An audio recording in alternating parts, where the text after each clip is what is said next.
लाल चावल की एक ढेरी बनाकर उस पर श्री यंत्र रखें। पूजा के बाद इसे घर के मंदिर में स्थापित कर दें। ऐसा करने पर आपके घर में अचानक से धन लाभ होने लगेगा और आपको जो धन की समस्या है उसका समाधान प्राप्त होगा। जिनके घर में ग्रह दोष बहुत तंग करते हैं उन लोगों के लिए नवमी की तिथि को अगर आप 5 कौड़ियां ले लें और इन्हें लाल कपड़े में बांधकर किसी पात्र में रख कर तुलसी के पौधे के पास रख दें तो जो घर में ग्रह दोष होते हैं उनसे आपको मुक्ति मिलेगी। इस उपाय के करने से शनि, राहु, केतु से जुड़े हुए बुरे प्रभाव से भी आप मुक्त हो जाते हैं।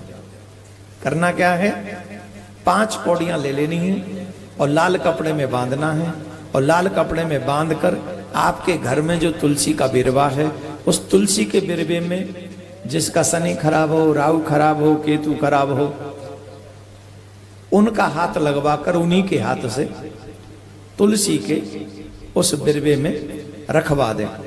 तो ऐसा करने से तमाम जो बुरी प्रभाव है उन ग्रहों का वो समाप्त हो जाएगा और आपका जीवन संतुलित होने लगेगा।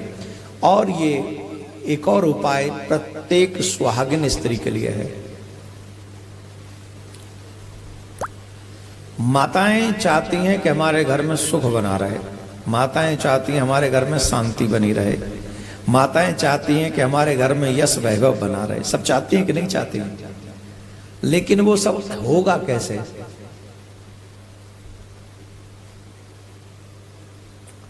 आपके पति की ग्रह खराब है, तुम्हारी ग्रह चाहे कैसी भी हो खराब होंगी कि नहीं होंगी? जब पति की ग्रह खराब है तो तुम्हारी ग्रह कहां से बचेगी? तो पति का दुख ही तुम्हारा दुख है, पति का सुख ही तुम्हारा सुख है। पति की जेब में पैसा आते रहे तो तुमसे बड़ा धनवान कोई नहीं, और पति की बेचारा बिना पैसे के रह जाए तो सियावर रामचंद्र की जय। तो कल का जो दिन है वो हम सभी जितनी भी भारत में या भारत से बाहर सनातनी माताएं बहन इस प्रसंग को सुन रही हैं, हम आग्रह कर रहे हैं आप सभी कल ये उपाय अवश्य करें,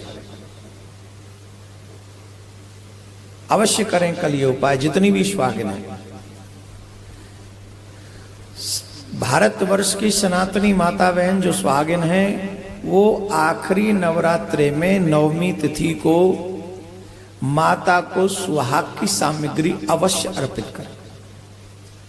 जैसा कि आप सभी जानते हैं, लाल साड़ी हो, चूड़ियां हो, बिंदी हो, मेहंदी हो, महावर हो, सिंदूर हो, बिछुए हो,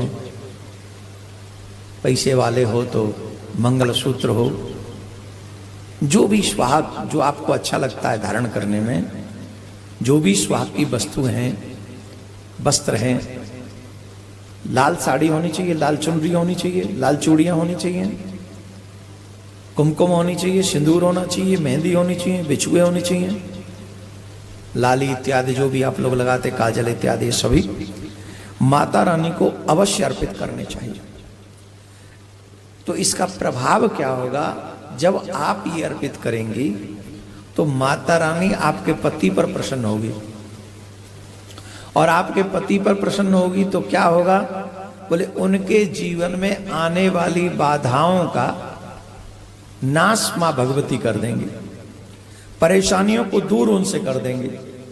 तो जब आपके पति के जीवन में आने वाली बाधाएं दूर होंगी तो आपके जीवन में आने वाली स्वतः ही सारी बाधाएं दूर हो जाएंगी, कमियां जो हैं वो दूर हो जाएंगी। क्योंकि माता रानी जानती है कि ये सुहाग की वस्तु आई किसके पैसे से, जानती है ना, वो जड़ को जानती है। जड़ क्या है, स्तोत्र क्या है, जल कहां से आ रहा है? जल गिलास में नहीं आ रहा है। हम पानी तो जो जल पीते हैं वो गिलास में पीते हैं ना, पर क्या गिलास में पानी हो सकता है?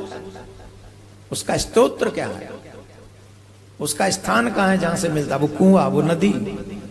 तो वो जानती है माता रानी जो ये सुहाग की चीजें मुझे अर्पित हुई हैं तो इसका स्तोत्र क्या है, तो वो सूत्र जो है वहां से हमें प्राप्त होता है। तो माता रानी आपके पति की परेशानियां, विपत्तियां, कष्ट उनको दूर करते हैं और जिससे आपके घर में खुशियां आती हैं। अगर उनका कहीं काम रुक रहा है कहीं उनका सक्सेस रुक रहा है, उनका बिजनेस आगे नहीं बढ़ रहा है, या उनको और कोई जॉब में परेशानी हो रही है, तो माता रानी आपके नवमी तिथि के दिन ऐसा उपाय करने से अवश्य आपके पति के सारे कष्टों का हरण करेंगी, जिससे आपको और आपके परिवार को सुख, समृद्धि, यश, वैभव की प्राप्ति हो।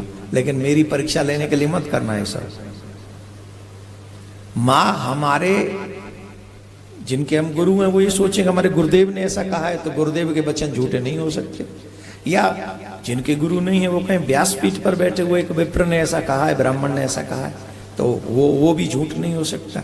तो आप हमारे ऊपर कृपा करें, हम इसी मनोरथ से ये सब अर्पण कर रहे हैं। आप हमारे सब संकटों को, हमारे पति के सब विपत्तियों को दूर करें, तो माता रानी आपके उन संकटों को अवश्य अवश्य अवश्य दूर करेंगी। राधे राधे बोलना पड़ेगा।